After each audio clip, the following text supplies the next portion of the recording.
Okey, nama saya Nur Syamna Husna binti Muhammad Najri dengan nombor metrik 16447 ingin membentangkan tentang tajuk disiplin. Definisi disiplin menurut Taylor 2017, disiplin ialah proses dalam membentuk tingkah laku pelajar dengan cara bimbingan dan bukannya melalui hukuman. Manakala Lewis 2001 menekankan bahawa disiplin yang berkesan adalah dengan cara guru itu bertindak dengan tegas, konsisten dan berperi kemanusiaan. Dalam konteks sekolah, disiplin bertujuan dalam memastikan persekitaran pembelajaran selamat dan kondusif dari aspek guru, pelajar dan juga pihak sekolah.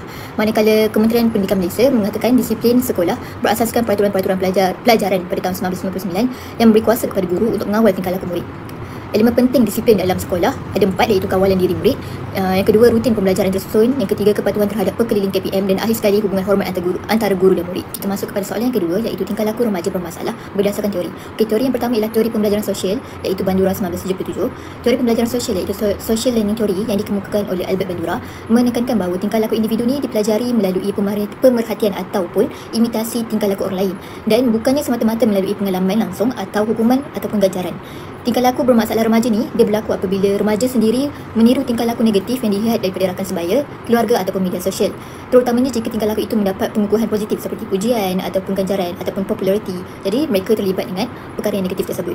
Untuk menangani masalah ini, bukan sahaja guru je yang terlibat, ibu bapa juga boleh menjadi role model tingkah laku yang positif kepada pelajar ataupun kita boleh memberi pujian ataupun ganjaran apabila remaja tersebut membuat satu tindakan yang positif. Jadi cara ini membantu remaja belajar untuk mengamalkan tingkah laku positif dan mengurangkan tingkah laku bermasalah. Teori yang kedua ialah teori psikososial yang diperkenalkan oleh Erikson, iaitu pada tahun 1968. Erikson menyatakan remaja berada tahap identity vs role confusion, iaitu pada fasa mencari identiti. Krisis identitinya berlaku apabila remaja berasa keliru, memberontak dan tingkah lakunya lebih kepada anti-autoriti. Menurut Marcia pada tahun 1980, teori Erikson ini mempunyai 4 tahap, iaitu identity diffusion, moratorium, foreclosure dan achievement. Remaja dalam fasa identity diffusion lebih cenderung kepada masalah disiplin. Kalau awak boleh lihat anak panah di bawah tu, pada tahun 12 pada umur 12 tahun kepada 18 tahun, remaja pada umur ini lebih cenderung kepada identity vs role confusion. Jadi pada peringkat inilah remaja akan merasa keliru dengan dirinya. Bagaimana peringkat identity vs role confusion menyebabkan isu disiplin murid? Okey, pada tahap pertama, remaja mula membentuk identiti dirinya sendiri. Pada usia ini, remaja cuba mengenal diri mereka, apa nilai hidup yang penting dan hala tuju masa depan. Mereka juga cuba cari peranan dalam masyarakat, sama ada mereka ni sebagai pelajar, anak ataupun kawan. Okey, kemudian remaja berjaya membentuk identiti dirinya. Okey, remaja pada tahap ini akan lebih kepada yakin dengan diri sendiri, tahu matlamat hidup dan mampu membuat keputusan yang baik. Kemudian ada juga remaja yang berada di tahap gagal membentuk identiti dirinya. Remaja akan menghadapi kekeliruan peranan seperti role confusion. Mereka cenderung hilang arah dan ikut pengaruh luar tanpa pertimbangan. Dan role confusion inilah menyebabkan remaja mudah terpengaruh dengan rakan sebaya. Mereka ingin diterima oleh kumpulan dan sanggup ikut tingkah laku negatif untuk rasa dihargai dan rasa cool. Kesannya, wujud isu disiplin di sekolah. Contohnya isu melawan guru ataupun isu vape ataupun dadah, dan ini menyebabkan mereka ingin pengiktirafan dan rasa pujian daripada orang lain. Teori tingkah laku operant conditioning, B.F. Skinner pada tahun 1993. Skinner melalui operant conditioning menyatakan tingkah laku dipengaruhi oleh ganjaran dan hukuman. Tingkah laku ini terbentuk melalui ganjaran, reinforcement dan hukuman punishment. Tingkah laku pelajar atau remaja yang tidak dihukum akan berulang. Menurut Omrod pada tahun 2016, menegaskan pengukuhan negatif dan positif memainkan peranan yang besar dalam tingkah laku murid sekolah mereka. Teori psychoanalytic Freud. Menurut Sigmund Freud pada tahun 1923, personaliti manusia terbentuk melalui 3 struktur, iaitu ID, ego dan superego. Ketidakseimbangan antara struktur ini boleh membawa kepada tingkah laku bermasalah dalam kalangan remaja.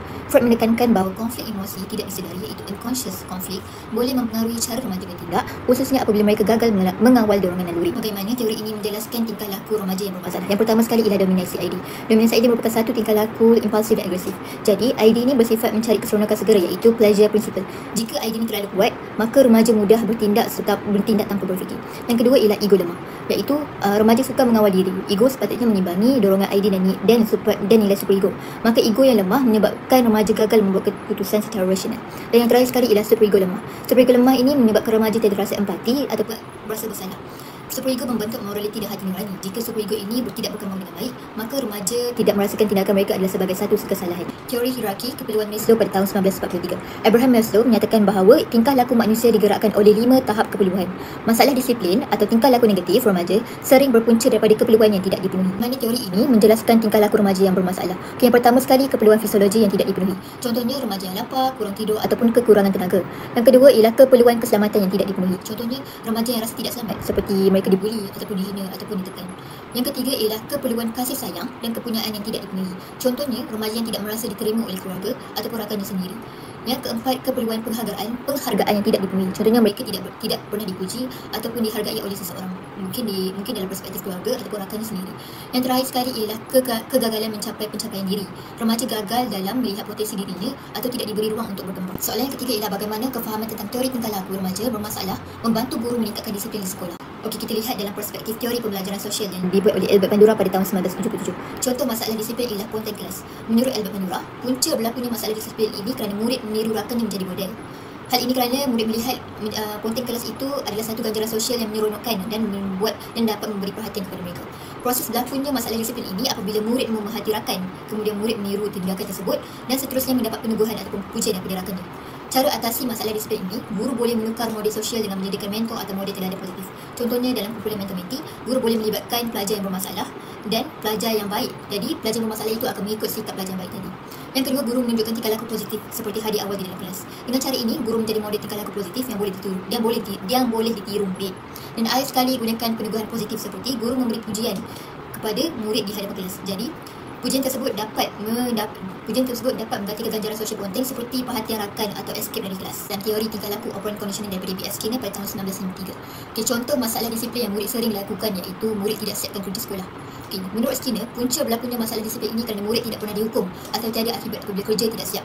Tingkah laku itu terus berlaku kerana mendapat peneguhan negatif, iaitu mereka merasakan boleh escape dari kerja. Cara guru atasi masalah disiplin ini dengan tindakan segera dan konsisten. Contoh, kerja tak siap disiapkan dalam kelas ataupun detention ringan. Kemudian, guru juga boleh membuat ganjaran positif seperti beri pujian, stiker, merit atau markah tambahan apabila tugasan siap tepat pada masanya. Okey, kemudian guru juga boleh pecahkan tugasan iaitu break task. Mudahkan kerja supaya murid dapat menyiapkannya. Jadi peneguhan positif wujud dan secara mengikat. Kemudian, guru perlu menunjukkan peraturan yang jelas. Contoh, no work, no play.